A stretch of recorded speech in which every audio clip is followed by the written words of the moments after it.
الرحيم الحمد لله رب العالمين والعاقبة للمتقين والصلاة والسلام على سيدنا محمد وعلى آله وصحبه أجمعين إلى يوم الدين۔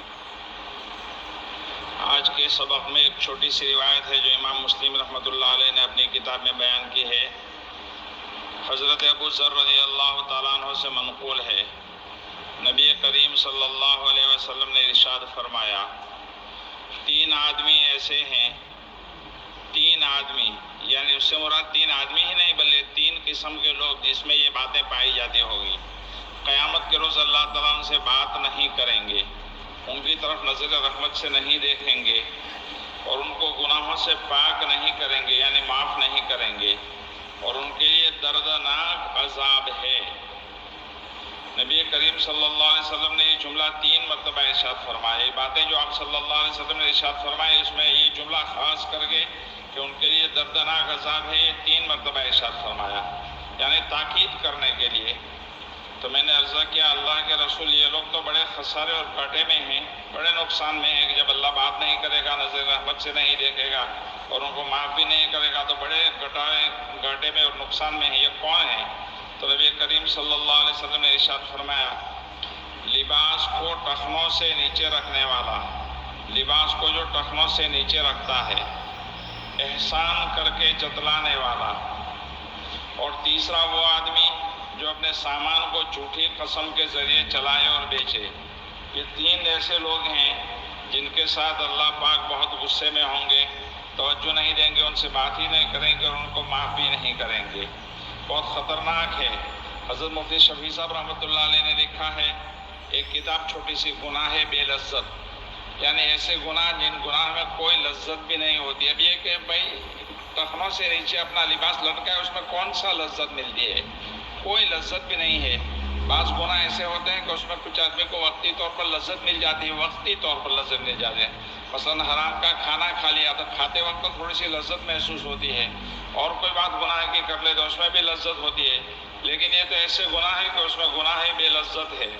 اللہ پاک ہماری اور پوری امت کی حفاظت فرمائے۔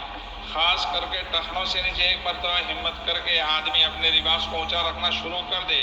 وقتی طور پر کوئی کہنے والا کہے گا کہ یہ کون سا بڑا صوفی بنا پھرتا ہے، کہتا رہے۔ لوگ طرح طرح کے ننگے لباس ڈھنگے پہنتے ہیں، ننگے ڈھنگے لباس بے حیا اور بے شرمی کے، اور کسی کے کہنے سننے کی فکر نہیں کرتے۔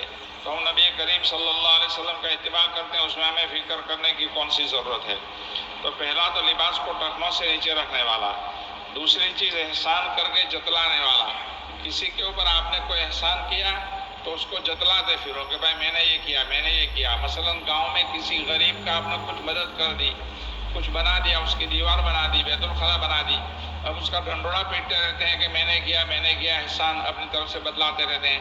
یہ غلط ہے۔ احسان کر کے جو جتلاتا ہے، یا ہے کہ آج کل عام طور پر دوسروں کے پیسے کے دوسروں کے اوپر احسان کیا جاتا ہے۔ عام طور پر ہمارے ہندوستان پاکستان کے اندر ایسے لوگ بیٹھے ہیں جو پردیش سے لوگ ان کو امانت دار سمجھ کر ان کے اوپر رقم بیچتے ہیں، زکوٰۃ صدقات وغیرہ کی، وہ کسی دوسرے کو دیتے ہیں اور پھر احسان کر کے جتلاتے رہتے ہیں کہ بھائی ہمارا یہ کام کرو نہیں تو کہ ماما ہمارا تو ذرا کم کام ہمنا نہیں تھا تو آپ کی رمضان آوا دیتے ہیں جو لے آپ یہ پہلے تھی یہ بھی اتنا جب ڈن کو بدلاوے۔ تو احسان کرو، چاہے حلال پاک کمائی سے کرو یا زکوٰۃ فطرے سے کرو، لیکن اس کو احسان کر کے دریا میں ڈال دو، اس کو بھول جاؤ، خود بھی یاد نہ رہے، بائیں ہاتھ سے دو، دائیں ہاتھ کو بھی خبر نہ پڑنی چاہیے۔ اور تیسرا وہ آدمی جو اپنے سامان کو جھوٹی قسم کے ذریعے چلائے اور بیچے، جھوٹی قسم کھائے، بیچنے کے لیے بیٹھا ہے، کچھ مال بیچنے کے لیے آپ نے بتایا کہ بھائی اتنے میں دوں گا، اب وہ کہتا ہے کہ مجھے اتنے میں نہیں، اتنے میں، تو جھوٹی قسم کھا لیتا ہے، اللہ کے قسم مجھے بھی اتنے میں نہیں پڑا، حالانکہ اسے سستے میں پڑا ہے۔ تو جھوٹی قسم کھا کر اپنے سامان کو جو بیچتا ہے اس کی طرف بھی اللہ کی نظر رحمت نہیں ہوگی۔ بہرحال اللہ پاک ہماری اور پوری امت کی حفاظت فرمائے، ان بیماریوں سے بچنے کی توفیق عطا فرمائے۔ آخر دعوانا الحمدللہ۔